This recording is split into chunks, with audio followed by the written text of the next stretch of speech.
Degree engineering PG చదువుతున్న పేద మధ్య తరగతి విద్యార్థులకి కట్టాల్సిన 3,900 కోట్ల ఫీజు రియంబర్స్మెంట్ స్కాలర్షిప్ బకాయిలు ఇంతవరకు కట్టలేదు.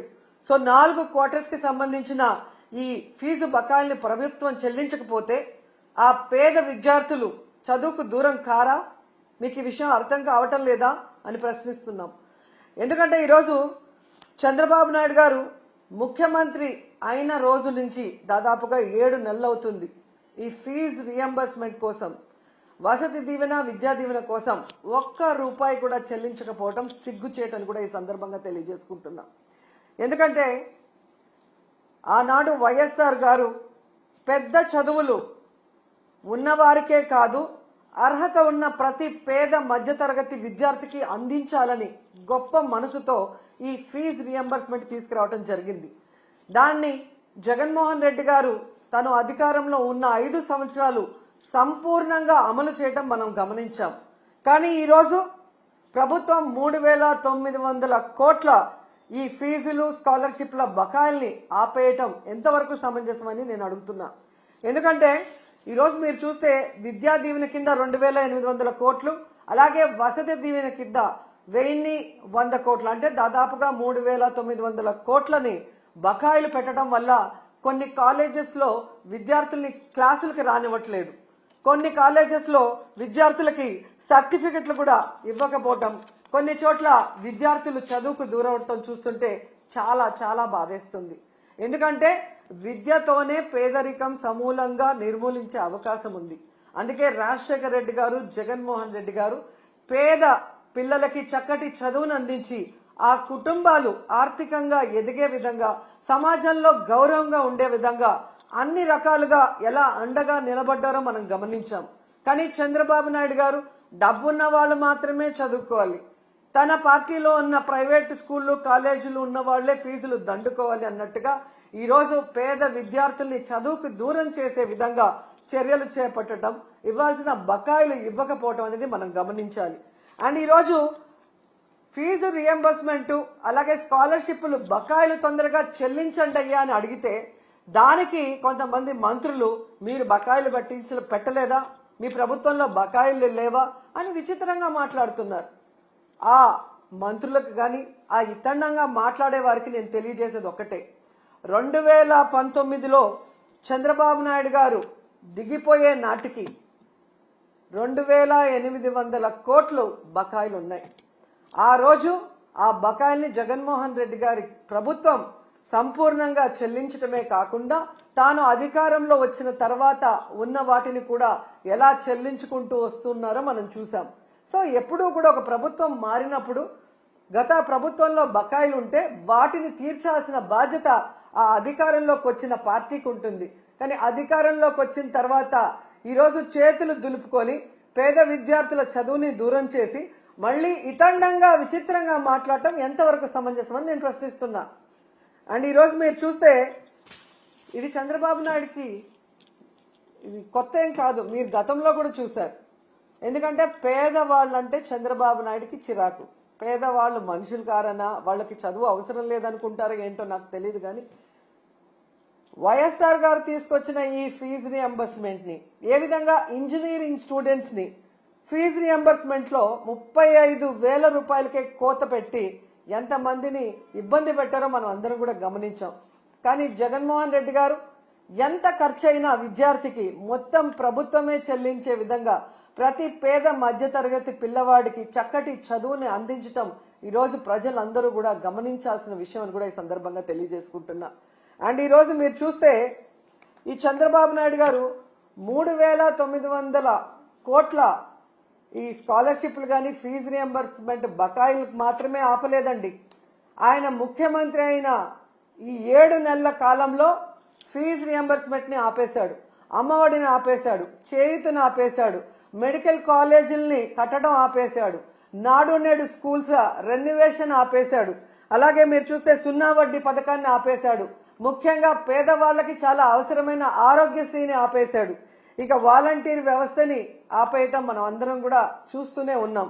ప్రభుత్వ ఉద్యోగులకి ఐఆర్ లేదు, పిఆర్సీ లేదు, కనీసం డిఏ కూడా ఇవ్వకపోవటం ఈ రాష్ట్ర ప్రజలందరూ మేధావులందరూ కూడా గమనించాలని కూడా కోరుకుంటున్నాను.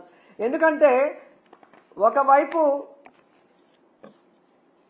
జగన్మోహన్ రెడ్డి గారిని తిట్టడానికే టైంని స్పెండ్ చేస్తున్నారు, కానీ వాళ్ళు ఎన్నికల్లో ఏం ప్రచారం చేశాం, ఏ సంక్షేమాన్ని అందిస్తాం, ఏ అభివృద్ధిని అందిస్తామని చెప్పిన మాటల్ని మరిచిపోవడం ఇక్కడ మనం గమనించాలి. ఎందుకంటే మీరు చూశారు ఏ విధంగా అధికారంలోకి వస్తే మేము సూపర్ 6 అమలు చేస్తామని చెప్పారు. ఈయన లోకేష్ అయితే మేము సూపర్ 6 అమలు చేయకపోతే నా కాలర్ పట్టుకొని అడగండి అన్నారు. ఏ కాలర్ అండి? రైట్ కాలరా, లెఫ్ట్ కాలరా? అంటే కాలర్ పట్టుకొని నిలదీసి అడిగితే తప్ప మీరు సూపర్ 6 అమలు చేయరా? ఈరోజు చూస్తే చంద్రబాబు నాయుడు గారు ఎంత కూల్గా సంపద సృష్టించాక ఆదాయం పెరిగాక అప్పుడు సూపర్ 6 ని అమలు చేస్తామని చావు కబురు చల్లగా చెప్తున్నారు. మరి ఆ రోజు చంద్రబాబు నాయుడు గారు, పవన్ కళ్యాణ్ గారు ఎన్నికల్లో ప్రచారం చేస్తున్నప్పుడు మీకు తెలీదా? ఎందుకు ఆ రోజు ఇదే మాట చెప్పలేదు? మేము వచ్చాక సంపద సృష్టించాక ఆదాయం పెరిగితేనే సూపర్ 6 అమలు చేస్తాం, లేకపోతే చేయలేమని ఆ రోజు ఎందుకు చెప్పలేదని అడుగుతున్నా. ప్రజల్ని మోసం చేయాలన్న ఆలోచనతోనే కదా అబద్ధం చెప్పారు. మళ్ళీ మీరు చూస్తే చాలా ఎటకారంగా చంద్రబాబు నాయుడు గారు, మీరు కూడా వినుంటారు, పెద్ద గొంతేసుకొని చెవులో మైకు పెట్టుకొని తమ్ముళ్ళు బటన్ నొక్కుతాడంట జగన్మోహన్ రెడ్డి. బటన్ నొక్కడం పెద్ద విషయమా? మూలనున్న ముసలమ్మ కూడా బటన్ నొక్కుతుంది అని ఎటకారంగా మాట్లాడాడు. మరి మీకు కూడా 73 ఏళ్లు పూర్తయ్యాయి కదా, మూలనున్న ముసలమ్మ బటన్ నొక్కగా లేంది 73 ఏళ్ల ముసలోడివి మీరెందుకు నొక్కలేకపోతున్నారు ఆ బటన్ అని ముసలోళ్ళందరూ గుసగుసలాడుకుంటున్నారు. మీకు వినిపిస్తుందా? అసలు డిప్యూటీ సీఎం పవన్ కళ్యాణ్ గారు అయితే ఏకంగా బాబు గారి హామీలకి నాది గ్యారంటీ, బాబు గారు చెప్పే ప్రతిదీ అమలు చేసేది నాది వారంటీ, ఆయన చేయకపోతే నేను ప్రశ్నిస్తాను అని మాట్లాడారు. మరి ఈరోజు పవన్ కళ్యాణ్ గారు ఈ సంవత్సరం ఇవ్వాల్సిన తల్లికి వందనం, రైతు భరోసా, నిరుద్యోగ భృతి, ఫ్రీ బస్సు, ఆడబిడ్డ నది ఎవరిస్తారు?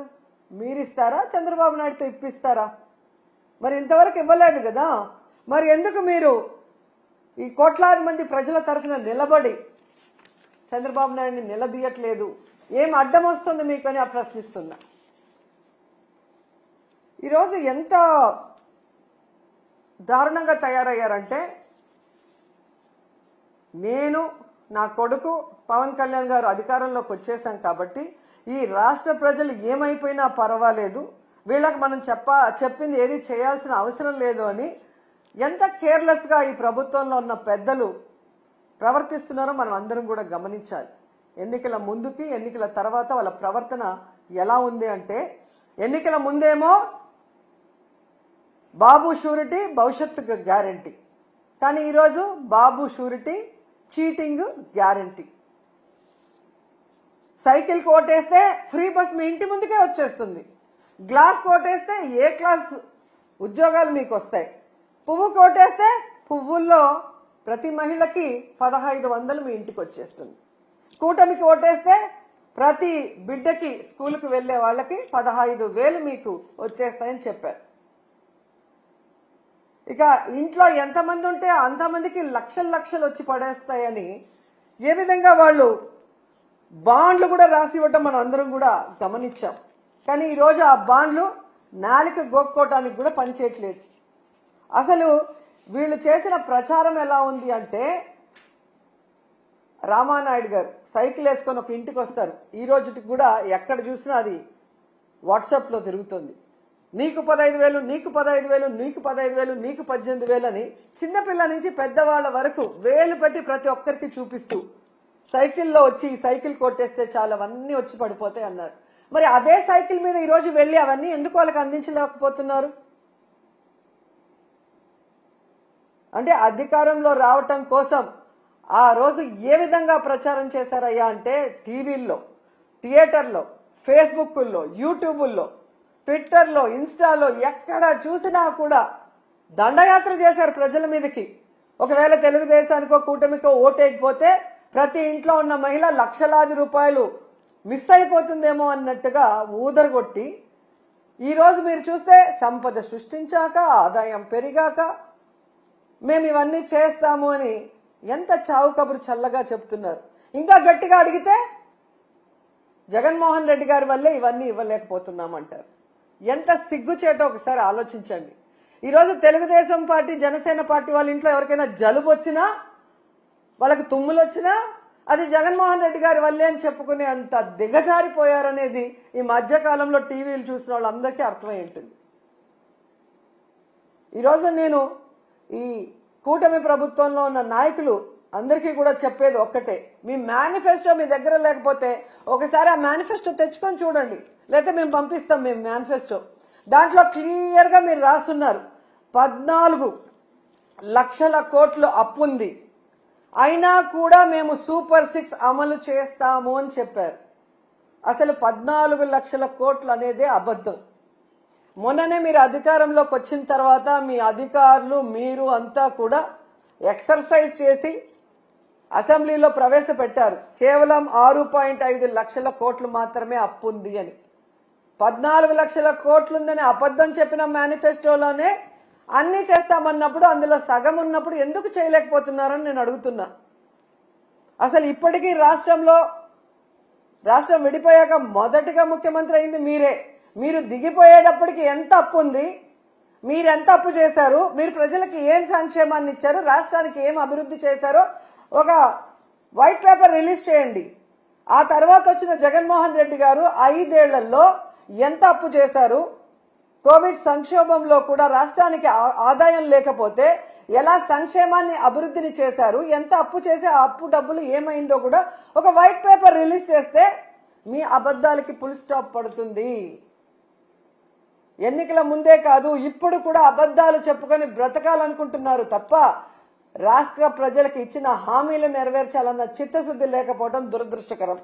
సో మీకు ఒకటే చెప్తున్నాను, మీ బడ్జెట్ లో మీరు చెప్పినట్టుగా బడ్జెటరీ లోన్ 4,91,734 కోట్లు, అలాగే నాన్ బడ్జెటరీ లోన్స్ అంటే కార్పొరేషన్ల ద్వారా తెచ్చిన 1,54,797 కోట్లు, అంటే మొత్తం కలిపి 6.5 లక్షల కోట్లు మాత్రమే అప్పుంది.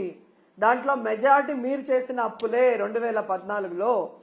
సో 14 లక్షల కోట్లు ఉన్నప్పుడే అన్ని అమలు చేస్తామన్న మీరు ఈ రోజు చేయకుండా దాన్ని జగన్మోహన్ రెడ్డి గారి మీద తోసి తప్పించుకోవాలి అంటే వదిలిపెట్టే ప్రసక్తే లేదు. అండ్ ఈ రోజు మీకు హెచ్చరిస్తున్నాం, పిల్లల జీవితాలతో చెలగాట మాడే విధంగా కనుక మీరు ఇలాగే ముందుకు వెళ్లి ఫీజు రియంబర్స్మెంట్ బకాయిలు కానీ విద్యా దీవెన వసతి దీవెన బకాయిలు చెల్లించకపోతే మీకు డెడ్ లైన్ 5వ తేదీ ఫిబ్రవరి 5వ తేదీ లోపల చెల్లించకపోతే వైఎస్ఆర్ కాంగ్రెస్ పార్టీ నాయకులు, కార్యకర్తలు, విద్యార్థుల తల్లిదండ్రులతో ఫీజు పోరు చేసి మీ మెడలు వంచి పిల్లలకి అండగా నిలబడతామని కూడా ఈ సందర్భంగా తెలియజేసుకుంటున్నాం.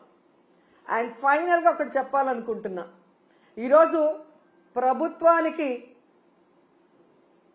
ఎలా సంక్షేమాన్ని అందించాలి, ఎలా అభివృద్ధి చేయాలని చేతగాకపోతే జగన్మోహన్ రెడ్డి గారిని తిట్టడమో, మాలాంటి వాళ్ళ మీద ట్రోల్స్ చేయటం, వల్గర్ గా పోస్టులు పెట్టడమో కాదు, ఎలా పని చేయాలో జగన్ గారి దగ్గర క్లాసులు తీసుకుంటే నేర్పిస్తారు. చిన్నవాడైనా మొదటిసారి ముఖ్యమంత్రి అయినా ప్రజలకు ఇచ్చిన ప్రతి వాగ్దానాన్ని రాష్ట్రంలో ఎలాంటి పరిస్థితులున్నా కూడా సమర్థవంతంగా అందించి అందరికీ కూడా అన్నలాగా అండగా నిలబడ్డాడు. మీలాగా మీ మీద ఎవరో ఒకరి మీద నిందలు మోపి తప్పించుకోవాలన్న ప్రయత్నం చేయలేదు. పవన్ కళ్యాణ్ గారు మీకే చెప్తున్నాను, ఆడవాళ్ళ మీద ట్రోల్స్ చేస్తే ఒప్పుకోనన్నారు. మరి ఆడవాళ్ళు అంటే ఓన్లీ తెలుగుదేశం జనసేనలో ఉన్న ఆడవాళ్ళు మాత్రమేనా? మీ ప్రభుత్వం చేసే తప్పుల్ని నిలదీస్తామన్నా మీరు నిలదీయకపోతే ఈ రాష్ట్రంలో బాధ్యత కలిగిన అపోజిషన్ లీడర్స్ గా మేము నిలదీస్తున్నాం. మీరు చెప్పిన హామీలు నెరవేర్చకపోతే వాటిని నిలదీస్తున్నాం. మీరు చేసే అరాచక పాలనను ఎండగడుతున్నాం. కానీ దానికి సమాధానం చెప్పకుండా ఈ విధంగా ట్రోల్స్, వల్గర్ గా మీమ్స్, వల్గర్ గా వీడియోస్ చేస్తుంటే వాళ్ళ మీద ఎటువంటి యాక్షన్ తీసుకోరా? ఖచ్చితంగా నా మీద గాని మహిళల మీద గాని ఇలాంటి పనికి మాలిన వీడియోస్ పనికి మాలిన ట్రోల్స్ చేస్తే మాత్రం సహించేది లేదు. వడ్డీతో సహా వాళ్ళందరికీ కూడా ఇచ్చి పడేస్తానని తెలియజేసుకుంటున్నా. ఇప్పటి వరకైతే ఇలాంటి పిచ్చి పనులు చేసే వాళ్ళు మానసిక రోగులుగానే నేను భావించాను. జగనన్న ప్రభుత్వం ఉన్నప్పుడు వాళ్ళందరికీ ఆరోగ్యశ్రీలో అయితే ట్రీట్మెంట్ ఇప్పించగలిగాం. కానీ ఈరోజు ఆరోగ్యశ్రీ కూడా తీసేశారు కాబట్టి మీ పిచ్చి మీరే భరించుకోండి. అది మా మీద ప్రజల మీద రుద్దాలన్న ప్రయత్నం చేస్తే మాత్రం సహించేది లేదు. మీరు తప్పు చేసినప్పుడు మేము నిలదీస్తాం, పోరాటం చేస్తాం. మీరు ఇచ్చిన హామీని నెరవేర్చాలి. మీరు అధికారంలో ఉన్నారు కాబట్టి చేయాల్సిన అభివృద్ధి చెయ్యాలి. అంతేగాని బెదిరిస్తే, కేసులు పెడితే, ట్రోల్ చేస్తే భయపడి ఆగిపోతారనుకుంటే మాత్రం అది మీ భ్రమే అని కూడా ఈసారి తెలియజేసుకొని, సో ఫీజు రియంబర్స్మెంట్ అలాగే స్కాలర్షిప్స్, విద్యా దీవెన, వసతి దీవెన బకాయిలు చాలా ఇంపార్టెంట్. ఇది రాజకీయం కాదు, విద్యార్థుల భవిష్యత్తు. దీని మీద దృష్టి పెట్టి పవన్ కళ్యాణ్ గారు వెంటనే చంద్రబాబు నాయుడు గారితో వీటిని రిలీజ్ చేయించాలని కూడా డిమాండ్ చేస్తున్నాం.